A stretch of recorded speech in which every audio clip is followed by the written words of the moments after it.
Ma'am Sai. Actually, Sir Tats, ideally kanang mga sa kuansad kanang sa mga business nga minded people, ang ila sad mao sa nay prinsipyo mura gahinan una og savings unya usa pa nimo kuan sa imong expenses. Bali sa ako asad kung miyon kag unsaon nimo pagplot sa imong kanang budget is una mo to kinahanglan nimo i-identify pila gyud ang imong income. So from that income kinahanglan sad nimo isulat kung pila sad ang imong expenses. Ang imong expenses mo account na siya og fix katong murag mamatay ka kung dili na nimo gastuhon. Unya number 2 is the flexible kanang depende kung daghang tao sa balay mao sa niya akong gastuhon pero gamay mao ra sa niya akong consumption, like say for example kana atong mga grocery. So mao na siya example sa ato ang flexible budget.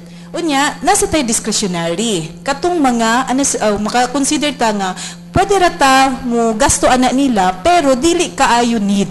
Kumbaga pwede ra siya wala o pwede sa di mo gasto. Say for example kana atong kaon sa Jollibee, usahay man gud as empleyado kinahanglan mo pakonsuelo sa atong kuan ba kanang kaugalingon. So mana kaon kag Jollibee once every payroll ana. So or di gali mo tan-aw kag sini once a month. So mo na siya i-plot na nimo siya nga tulong nga mga expenses. From there tan-awon nimo imong kita. Say for example imong kita sa usa ka buwan is kanang 5,000 or 10,000 for ideal family na tos mga 10,000. Like me, tulo akong anak. So with the help of my husband kinahanglan gyud na may klaro nga budget. And lisod gyud sa tinuray ang pagkanang hayang nimo or pag-implement sa imuhang budget kay more or less dili pa lang sa imuhang fix, dili naman paigo. So basically mangita, well, it's a discipline gyud na ninyong mag-asawa kung unsaon na ninyo kanang pag-achieve sa inyong kanang budget for the month nga dili mo exceed. So like for example kanang mga batan-on karon nga like si Miss Iris nga dalaga pa man gyud ni. Na siya kung tan-awon nimo iyang fixed, iyang flexible, iyang discretionary, na gyud ni siya dakong portion sa iyang discretionary. So that's where asa diha ang savings. Unlike sa mga married kanang couples nga katong imuhang ganyang prinsipyo sir nga save first before kanang spending, di ba? Murag kung ato nang iyang i-rate, I don't know, ikaw sir naabag yun ka ana. I tried also that one, but basically ang akong gihimo karon nagpa-force ko og payroll deduction. So basically naagyo ko for savings pero ako lang na siyang withdrawon in times na ay emergency sa balay. Yeah. So kana no mga igsoon inyong nadungog ang mga experiences, no? Nindot ni kay balance ni mga igso, no? Naay kanang married, naapoy single now. Ato sila pangutanan, ilang mga personal experience, ha? Ilang mga personal experience kung giunsa nila pag budget, kung based sa ilahang gipang mention, ila ba yung gi-follow. Yes, manaman siya mo ma-iris kay gani si Ma'am Cyril ganina, ang usa to siya ka married, no? So mo tiyang experience kung giunsa niya pag budget. Now arita sa single nga mga isa ta sa iyahang personal experience. Yes, ma'am. Well, tinuod ng giingon ni Miss Cyril, Sir Tats, no, nga masayon gyud para sa isa ka dalaga nga walay gabuhion nga pamilya nga mo budget nga kuan kanang ang sweldo igo lang nga ako ra isa mo kaon, ako ra isa mo grocery, bayad lang sa balay. Pero usahay sad tinuod pod nga dili gid mapugngan, especially kung daghan kay manghanggat ug laag sa kusina. Murag makarelate ko na manghanggat ug laag, ha? Nga kanang nainindot nga salida sa sini or naay mo ingon nga mag-video kita og mangaon sa gawas.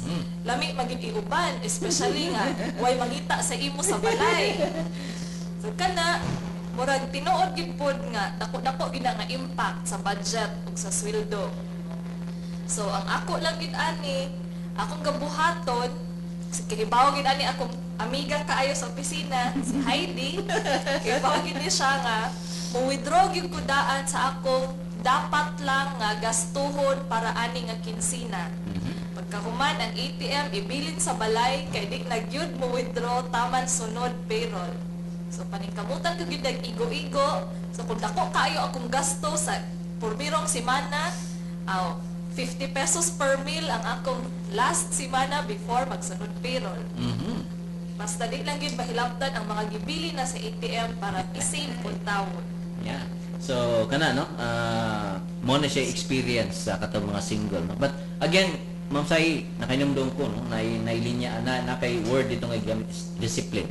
No, ang pagdisiplina ra gyud no kung unsaon ni siya nimo kung angay ba ka magpatintal ba ka no sa katong giingon nimo nga mga labi na gyud katong mga discretionary nga pwede ra gyud tagdi pero sa murag ka na bitaw namong gyud sa hisan mga impulsive. No? Sakto gid na. Impulsive nga mga kanang kay una na to murag di gyud labi na bago lang ko nakabasan mo gawas sa ning iPhone no nga mga bag-o sus sa laing nasod nag-atang pagyud gani kay kinahanglan na gyud sila ani no so kana apan ang maka-afford ba ta no? Apil ba gyud na nasudog na sa siya sa ato ang panginahanglan labi na gyud sa katong giingon nato ang pagplat na to kinahanglan tan-aw na to kwintahon na to ang income kung pila gyud nya mao dito listing na yon no sa mga expenses unsa man tong need gyud unsa man gyud tong discretionary nga pwede ra maggastuhon or di no so these are things nga angay these are basic kayo nga angay makatuna na to sa labi ni sa pag budget na to sa to ang mga finances now sunod siguro na kung pangutana unsaon man na to pag keep track no sa ato ang mga labi na gyud karong panahona no murag part naman ko ani ni gid nanatay mga utang no unsaon ni nato nya unsaon man nato nga paglikay pod niini sa maong utang so mga igsoon mobalik ta no ato nang tubagon human lamang nining pipila ka mga mensahe. Kahibaw mo nga 88% sa mga gipamalit nga mga butang nga wala sa plano tungod kay gisale kini. Ang sale usa ka teknik sa mga shopping malls aron madasig ang mga mutad-am nga mopalit sa butang bisan dili kini kinahanglanon. Ako si Pagtubig Chrisley naghatod ning mga gagmayng kaalam.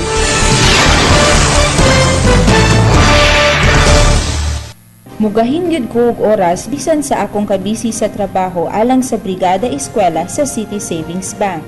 Maayo na lang ang akong pagpamintal ug panglimpyo sa mga tunghaan magkatabang sa mga bata. Usahay, kapuyon ko sa Brigada Eskwela, kinaay mga lagyo nga mga tukaan. Apan kung akong huna-hunaon, ang akong pag-apil aning Brigada Eskwela sa City Savings, layo ug maabot alang sa mga bata, murag mawa ang akong tanang kakapoy. Ang City Savings uban sa ilang mga empleyado sa Visayas ug Mindanao nagkahiusa sa pagtabang sa pag-ayo sa mga tunghaan pinaagi sa ilang Brigada Eskwela. Tay mo si, asa naman ka gatrabaho karon? Pre, ikaw man dahil na, katrabaho ko sa kumpanya sa Saudi Arabia. Bago pa lang ko nauli aron mo bukasyon. Nindo tagod, unsa may nahuman nimo? Iskala ko og computer hardware servicing nga TESDAS certified sa USJR Recoletos Industrial and Technological Training Center. Wala na ko damha pre, kung tanan ako nga nakatunan sa USJR RITTC, ako gid na apply. Ug lain pa gid pre.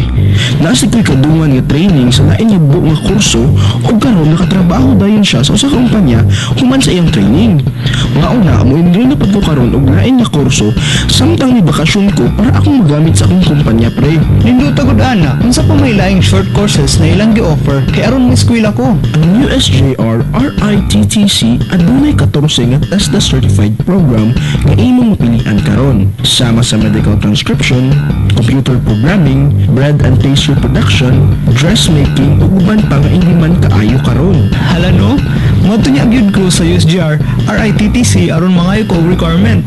Sige, salamat ha. Alang sa dugang kasayuran, may tungod sa mga mubong kurso nga gidalit sa USJR Recoletos Industrial and Technological Training Center na himong matawag sa numerong 354-8405 o sa cellphone number na numerong 0917-632-0576. Aangat ka sa pagsusumikap, aangat ka sa bawat kayo, kahit anong pagod, aangat ka.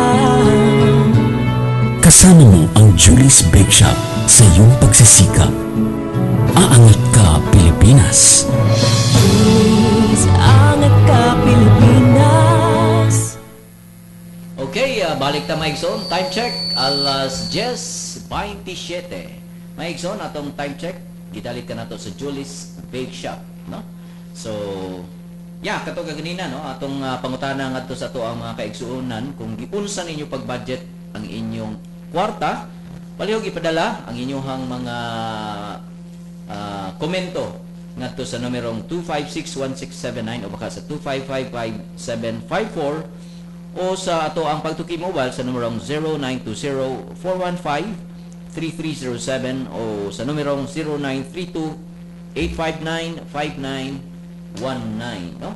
So ganahan mi nga makadungog sa inyong mga paambit no, sa inyong mga nuna kabahin sa ato ang pangutana, no, kung giunsa ninyo pag-budget kwarta. Okay, so wa pa ta mag-break kanina atong gipangutana, no, sa ato ang mga bisita kung giunsa man nila pag keep track ang ilahang mga utang kung naaman unya unsaon man sad, no, paglikay sa mga utang. So manginaot ang mga igsoon nga matagaan tan nila, no, o mga huna-huna kabahin ninyo. Yes, Ma'am Iris. Sige.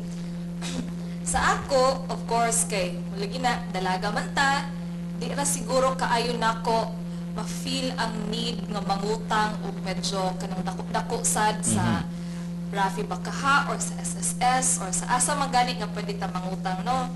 Pero siguro kani applicable ni sa ako in terms sa credit card. Especially pag moadto kog mall, nga nakoy nakita ang libro nga nindot kaayo paliton or di baka si Nina, o na akong una-una balik-balik na naman ni akong si Nina.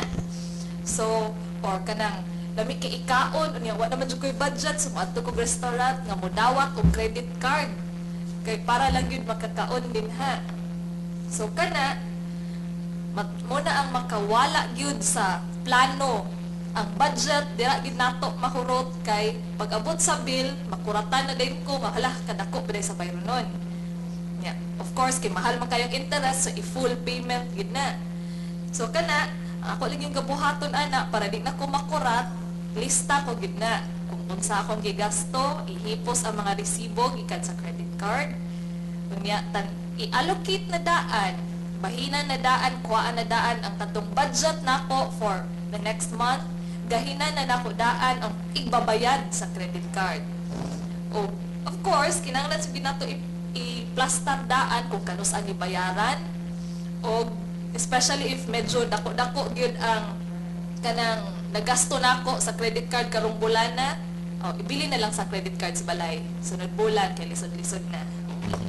So inana ka detalyado, no, ang ato ang bisita mga igsoon, inana siya ka disiplinado in terms of pag-budget sa iyahang finances, no. Now, yes, Ma'am Sai, sa imong So nahanay naman gito ni Miss Iris ang pag kanang unsaon nga ma-keep track ang imuhang mga utang. So basically as a married individual, daghan gyud mga challenges in terms of sa imuhang sources of kanang revenues or sa imuhang kita. So kung mahimo dili unta mangutang. So unsaon man na paglikay sa dili pagpangutang, prioritize your needs. Focus lang gyud ka sa unsay naa. So say for example, kinahanglan magyud nako ni nga sanina or pwede ra ko mopalit og ukay-ukay, di ba? So or why not kanang take a second thought or kanang as mga finance people, manganbas gid mi Sir Tats kung asa to dapit ang barato. Manganbas gid mi at least kung mo sud mo kung mopalit manggali ko ana, at least reasonable or nakuha na ko ang bili sa ako ang gipalit. So basically, kung kana, number one, hunahunaon nimo kung kinahanglan ba gyud imong paliton or imong utangon. Then number two, stay away from credit cards or kung mogamit man gali kag credit card, make sure nga imo na siyang bayaran in full the next ang iyahang billing period. Unya, include siya sa imuhang binuwan nga gastuhon. So dili lang ang expenses kundi iapil sad nimo ang imong bayronon sa imuhang credit card or sa imuhang mga utang para at least kahibaw ka kung pila ang mahibilin sa imuhang kwarta at the end sa bulan. Kung naa pa ba gyud kay sobra nga pwede nimo gamiton for other things. So kana, no, labi na gyud karong mga panahona na ay mga panginahanglan nga labi na gyud panahon sa emergency, no? Yeah. Di kita kalikay. Yes, Yeah. Ma'am Sai.